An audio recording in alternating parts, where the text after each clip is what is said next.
Hi guys! Nandito nga pala tayo sa Ramadan Trade Fair ng parang Maguindanao sa harapan ng bagong munisipyo. Then ipapasyal ko nga pala kayo sa isa sa mga tindahan dito dahil meron silang mga bagong menu. Katulad nitong nakikita nyo, The Lava Bubble Tea. At hindi rin mawawala dito itong napakasarap nilang balut. At meron ding Coke Float. At pati na rin itong bestseller nilang Buko Halo-Halo. At marami pang iba guys. O diba? Char-char ginamos. Uy, parang ang sarap naman ng siopaw na ito. Tayo ng balot. Dito lang yan sa Buko Drops. Marami silang balot dito. Available din yung halo-halo nila guys. Here's tayo nila. So, bismillah. Aslog tayo. Namit kayong sabaw. Grabe, aslong pa yung suka. Pero lami.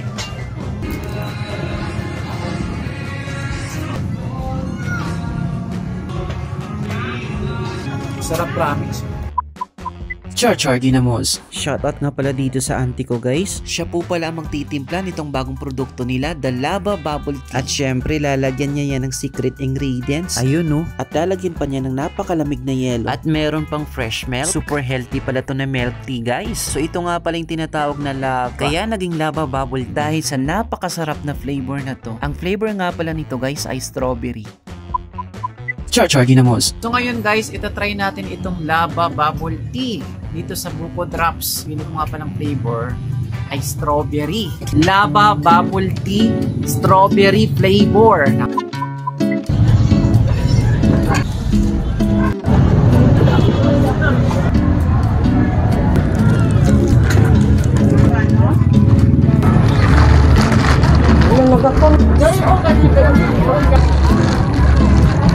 Bismillah. Lamiers kaayo guys. Promise. Grabe ang flavor ti oy.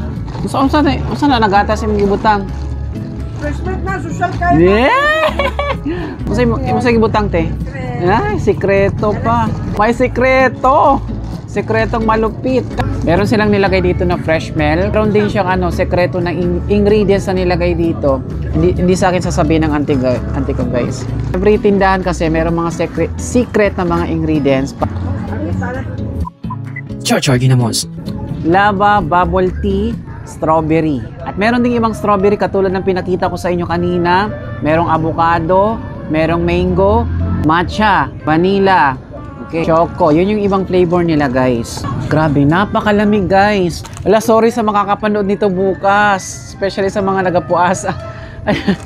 Tiisin nyo na lang itong portion ng video na ito. Char-char ginamos.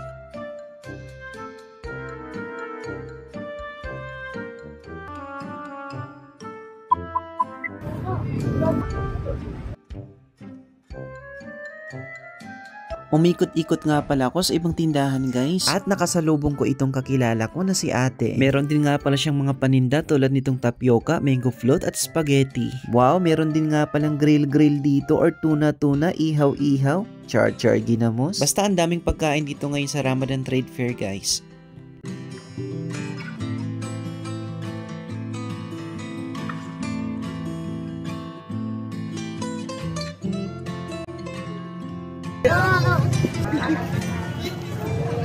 Ano saya? Bye! Maraming salamat sa inyong pagsama sa aking vlog. Ito po si Loy Imam. Please paki-share and like and follow. Bye-bye you guys!